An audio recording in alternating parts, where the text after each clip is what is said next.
Previously, in Episode 1, Her Royal Highness, a2824342, we revealed her identity as Louisa Eleanor Foster, who in turn married possibly the most famous man in Hill End, aside from Bernard Holtermann. But prior to his fame, and at the time of their marriage, her new husband Henry Beaufoy Merlin's career was still at the crossroads between being a theatrical showman and his developing interest in the science of photography.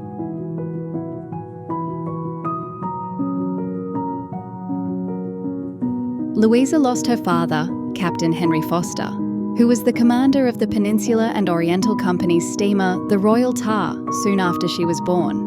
This image, courtesy of the P&O Heritage Collection, is the Royal Tar, and it was aboard this ship that Louisa's father died of a sudden stroke.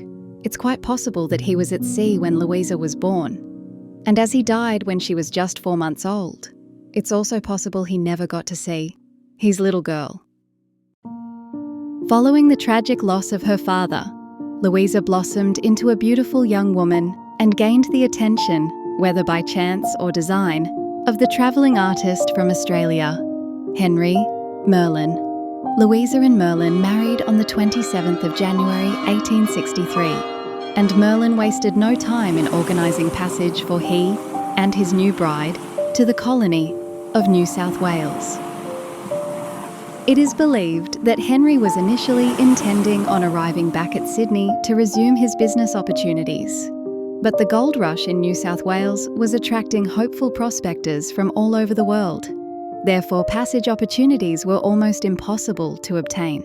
So, the Merlins, and still in the company of Henry's mother Anne, otherwise arrived in Melbourne, Victoria in about July of 1863. Born and raised in the industrious and modern developed city of Southampton, Louisa also spent much of her remaining time in England in the luxury of Victorian-age London. And while the Australian major cities were rapidly developing, much of the country was still largely unexplored and was just a little over one generation on from convict settlement. Louisa was about to realise just how raw and untamed her new home would be.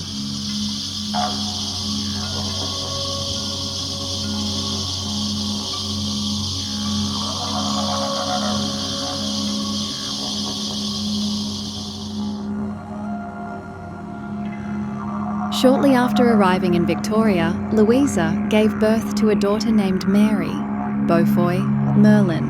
However, it is possible that she may have been born at sea, and during the passage to Australia, as other records state that she was born in England.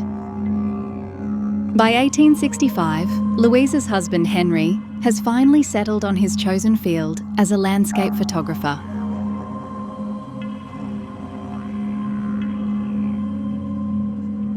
And on the 21st of January that year, 1865, and at considerable cost, he opened a photographic studio 93 kilometres to the north of Melbourne, in the small town of Kyneton, in northern Victoria.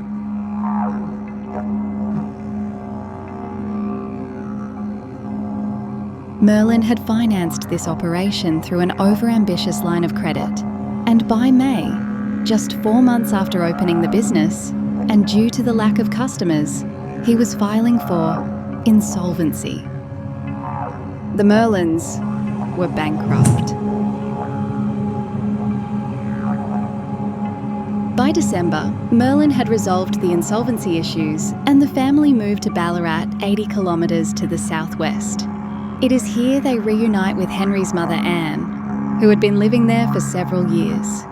This environment would have been a welcome change for Louisa, from an almost isolated country town to a somewhat developed city that Ballarat was fast becoming thanks to the gold rush of the 1850s.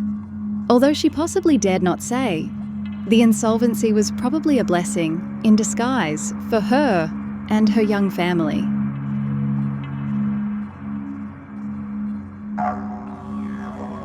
Soon after arriving in Ballarat, Louisa gave birth to their second child, a boy they named Francis, Henry Beaufoy Merlin. Some records suggests that Francis would also become known as Frank. In 1869, and owing to her husband's work as a photographer, the Merlins find themselves in Melbourne, or more specifically, in an area of the city known as Emerald Hill. It is here Henry opens a new studio. However, unlike the failed venture of the studio in Kyneton 4 years earlier, this business would otherwise be a success. On the 21st of June 1869, the studio opened its doors as the American and Australasian Photographic Company. And Louisa's life would never be the same again. As Merlin's career and studio began to flourish in Melbourne, by 1869, however, when she was now 25 years of age, the Merlins inexplicitly find themselves 258 kilometres to the west of Melbourne, in the little seaside whaling village of Warrnambool, Victoria. There is no known photographs of Warrnambool contained within the HOLTERMANN collection, and it's difficult to understand what exactly brought the Merlins to this remote, rocky and windswept village so far away. However, it is here, in 1869, that their third child was born. They named her Constance Louisa Beaufoy Merlin. Following the birth of Constance, between 1869 and 1871, Louisa's husband Henry travelled extensively throughout northern Victoria and into the interior of New South Wales, capturing the rural landscape along the way before finally arriving in Sydney, where he established another branch of his A&A studio. As the travelling would have been difficult throughout this expedition, it's doubtful that Louisa, with 3 young children all under the age of 6 years of age, would have been able to keep pace with their father's agenda. So, it's possible they may have remained somewhere in Victoria until such time when Henry was settled in Sydney. It is presumed that by 1871, now at the age of 26, Louisa and the children were now in Sydney, while her adventurous husband had departed from there on the 27th of October to photograph the solar eclipse on a tiny island in far north Queensland.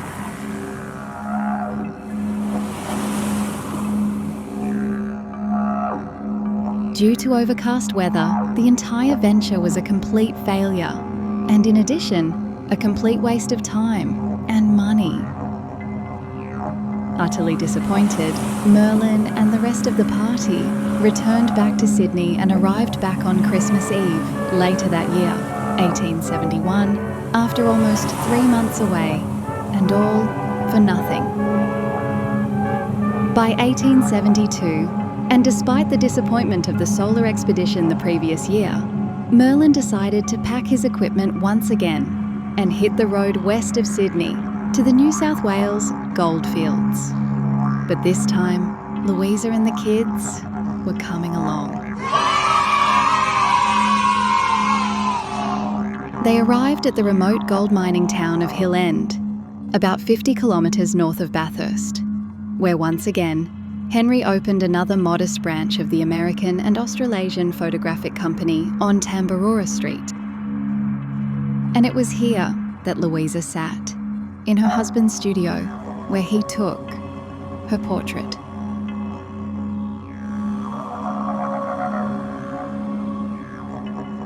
It was at this point that Bernard Holtermann commissioned Henry to go to work to capture as many images of Hill End and the surrounding goldfields as possible, while Henry hit the road again. Louisa otherwise remained in Hill End and enrolled the children in the public school, which was, and still is, located directly opposite to where the studio once stood. By the following year, 1873, Louisa, who now, at the age of 29, gave birth to their 4th and final child in Hill End, another boy they simply named Beaufoy. It's apparent that Henry's mother Anne once again tagged along with the family to Hill End and also sat before her son's camera in the studio on Tambaroora Street. Mrs. Anne Merlin can be seen here with her newborn grandson, Beaufoy, soundly asleep on her lap. Within the same year, 1873, and with the work done and the pictures taken, their Royal Highnesses and the heirs to the throne packed up, left Hill End, and arrived back in Sydney, where they took up residence in Little Abercrombie Street, in the suburb of Leichhardt. On his return, Merlin was intending to further develop amazing images of the evolving city of Sydney. And with even more promises of exposure within Sydney's high society, Her Royal Highness Louisa Eleanor Merlin was almost certain to ascend to the heights of monarchy. However, fate would have other ideas. Thank you for watching The Colour Within, Her Royal Highness Louisa Merlin. Please stay tuned for episode 3. Coming soon.